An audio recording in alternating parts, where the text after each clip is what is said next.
అందరికీ నమస్కారం. Welcome to my channel. అమ్మతోడు ఛానల్కి స్వాగతం.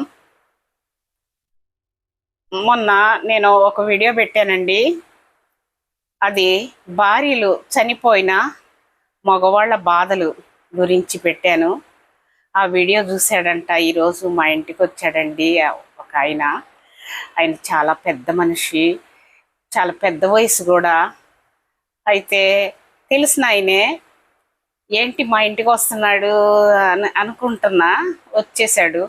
రాన్న కూర్చో అని చెప్పేసి కూర్చోబెట్టాను, కాఫీ ఇచ్చాను. ఇక తర్వాత చెప్తున్నాడు, అమ్మ నీ వీడియో చూశాను యూట్యూబ్లో, చాలా బాగుంది, మాట్లాడదామని వచ్చానమ్మా అనేసి అని అన్నాడు. సరేనన్నా అని చెప్పి కూర్చోబెట్టాను. ఆయన భార్య చనిపోయి కూడా 7-8 సంవత్సరాలు అవుతుందంట. ఇక ఒక్కతే కూతురు.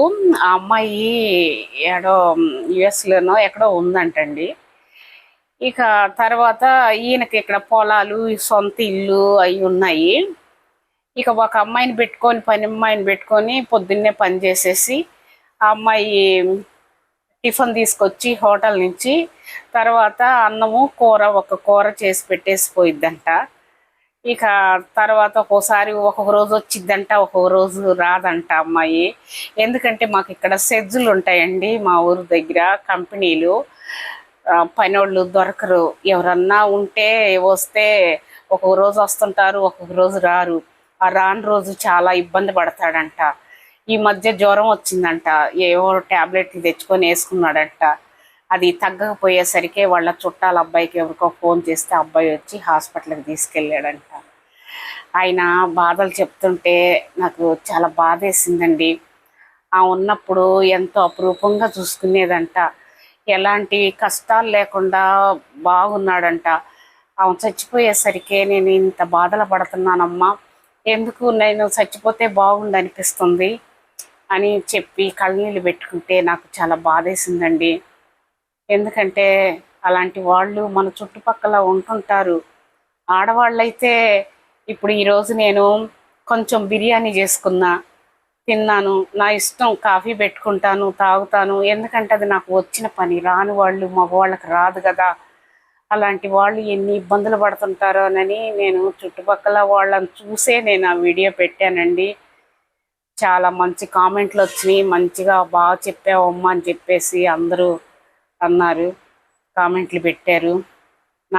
నా వీడియో చూసి మా ఇంటికి వచ్చాడంటే నాకు చాలా ఆనందం వేసింది. ఆయన చెప్పే మాటలు విని కళ్ళనీళ్ళు కూడా వచ్చాయండి నాకు. ఇక ఆయన వెళ్ళిపోయిన తర్వాత చాలా బాధేసింది నాకు. చాలాసేపు నేను చాలా బాధపడ్డాను. ఎందుకంటే ఇలాంటి వాళ్ళ గురించి స్టూడియోలలో అప్పుడప్పుడు చెప్తుంటే బాగుండు. పనికి మాలిన వాళ్ళని కూర్చోబెట్టి పనికి మాలిన అన్నీ చేస్తుండేసరికి బాధేస్తుంటుంది. ఇలాంటి వాళ్ళ గురించి చెప్పాలండి. చెప్తే వాళ్ళతో ఇంటర్వ్యూ తీసుకుంటే చాలా బాగుంటుంది అని నా ఉద్దేశం. అందరూ నా వీడియో నచ్చితే లైక్ చేయండి, సబ్స్క్రైబ్ చేయండి. కానీ చాలామంది ఇలాంటి వాళ్ళు చాలా బాధలు పడుతుంటారండి. ఎందుకంటే వాళ్ళు ఏదన్నా ఓల్డేజ్ హోమ్లోకి వెళ్ళలేరు. ఎందుకంటే సొంత ఇల్లు, ఆస్తులు ఉంటాయి. ఇలాగా బాధలు పడతా వాళ్ళు కుమిలి పోతుంటారు. తర్వాత ఆయనకి షుగర్, బీపీ వచ్చిందంట.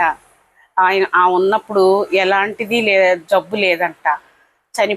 చనిపోయినాక ఆలోచనలతోటే, ఒంటరి జీవితంతో ఆలోచించి స్ట్రెస్ చేస్తా ఆ విధంగా ఉండి ఆయన షుగర్, బీపీలు కూడా తెచ్చుకున్నానమ్మా, ఒళ్ళు బాగా లేకుండా ఉంది అని ఆయన చెప్తుంటే నాకు చాలా బాధేసిందండి.